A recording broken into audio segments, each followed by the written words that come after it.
Ever stop to think what actually makes something scientific? Like, we always hear that word science, but what does it even mean? Right. It's not just about like beakers and lab coats. Exactly. It's more about the thought process, the way we determine what's reliable knowledge. And that's what we're diving into today with legal scholar Dr. Suyud Margono. He's got some really interesting ideas about this. Oh yeah, Dr. Margono's work is fascinating. He's all about giving his law students a really specific way of looking at the world, which makes sense in a legal context. You got to be able to build a solid argument. So it's like a mental framework for like rock solid reasoning. Exactly. And it starts with understanding the difference between just knowing something and something being scientific. So is it kind of like anyone can just say they know something, Yeah. but science requires more? Yeah. Like you could say the sky is blue, and we all kind of know what you mean, but Dr. Margono would say that's not enough to be scientific. You need the receipts. Exactly. Yeah. He talks about how science needs precise formulation, meaning you can't just have a vague idea. You got to be able to explain the principles behind it. Oh, that makes me think of those quotes like, if you can't explain it simply, you don't understand it well enough. Totally. Imagine a lawyer in court just saying, well, my client is innocent because it just feels right. Yeah, the judge would be like, I need a little more than your gut feeling here, counselor. Exactly. That's where Dr. Margono's science checklist comes in. He lays out some criteria for what makes something truly scientific. Ooh, a checklist. I'm all ears. So this isn't just for lawyers, right? This is a BS detector we can use in everyday life. And he says there are 4 main things to look for: objectivity, methods, systematic thinking, and aiming for universal truths. Let's break those down because I feel like we hear those words thrown around a lot. So objectivity, what's that all about? Basically, it means that your personal opinions or feelings don't matter as much. It has to be about the evidence. Right, so not just like a hunch or a feeling, but something you can actually back up. Exactly. And then there's methods. So it's not just what you know, but how you came to that conclusion. So there needs to be a process, right? Like a detective gathering clues, not just stumbling upon the answer. Right, a methodology. Okay, and then we've got systematic thinking. This one makes me think of organization. So it's got to all fit together logically. You can't just have like random pieces of information. Exactly. It should all connect in a way that makes sense, where one piece of evidence leads to the next. And finally, there's aiming for universal truths. And this one feels a little trickier, especially in law, where things aren't always so black and white. Like, what did Dr. Margono say about this one? Yeah, he acknowledges that this one can be tough, especially in fields like law or social sciences. Because human behavior, it's messy. So context matters. Totally. You can't always say, this one rule applies perfectly in every single situation. But that doesn't mean we shouldn't strive for that kind of universal understanding. It's more like we got to be aware of the limitations. Right, like knowing that there might be exceptions or nuances depending on the situation. Exactly.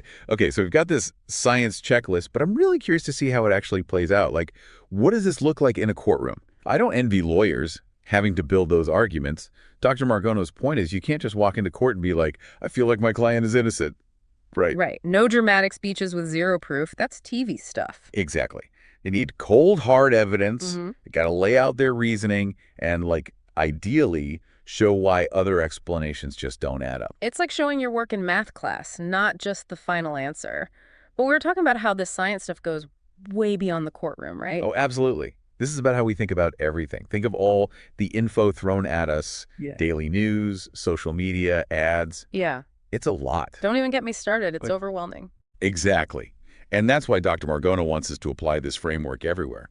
We got to be critical thinkers about everything we see and hear. So not just blindly accepting whatever's put in front of us. Right. Like you see a headline, this one weird trick will boost your productivity.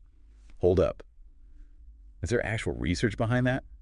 Or just some random story? And does this weird trick work for everyone or just like people under very specific circumstances? Exactly. That's what this framework helps us uncover. We become better at sorting through all the noise. It's almost like becoming more in control, right? Yeah. Not just letting the information overload sweep us away. We get to choose what to believe. Exactly. It's about being more intentional, more discerning.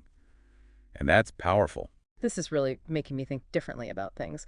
There's this other point Dr. Margono made that I thought was really interesting. He said that to make something truly scientific, you actually have to limit its scope. It seems kind of counterintuitive, right? Yeah, it does. It's like we want to understand everything about the world. Yeah. But he's saying that to really get those precise, reliable answers, you sometimes got to zoom in on a smaller piece of the puzzle. Can you give me an example of what he means? Sure, think about physics. We might be interested in the whole universe, right?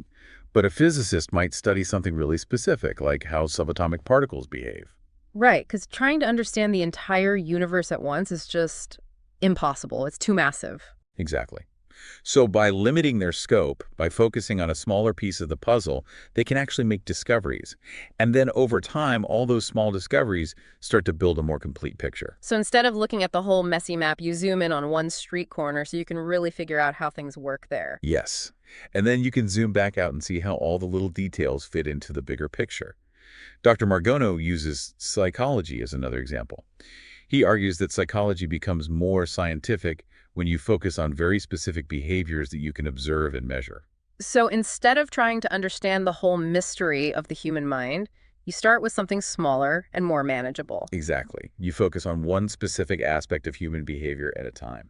It's all about finding that sweet spot between being specific and seeing the bigger picture. Yes, and understanding that even with limitations, this scientific way of thinking is really powerful for understanding the world and ourselves. Totally. This has been a real eye-opener. We've uncovered a whole new framework for understanding information. And it's not just for academics, it's for everyone. Right. It's about empowering people to think more critically, to not just accept what they're told, but to ask why. So it's like Dr. Margono is saying, don't just go through the motions, be present, be engaged with the world. And not just in the world, but with that constant stream of information coming at us, he's giving us tools to be smarter about the information we consume. And that's, like, more important than ever these days, right? It's about taking control. We don't have to just passively accept everything we see and hear. We have the power to choose what we believe. That's it. Being intentional, not just letting ourselves be swept away by whatever's trending. This whole conversation has been a real mind shift for me. It's like I have this whole new framework for thinking about the information I encounter in my everyday life. It's not just academic stuff. And that's what's so great about Dr. Margono's work.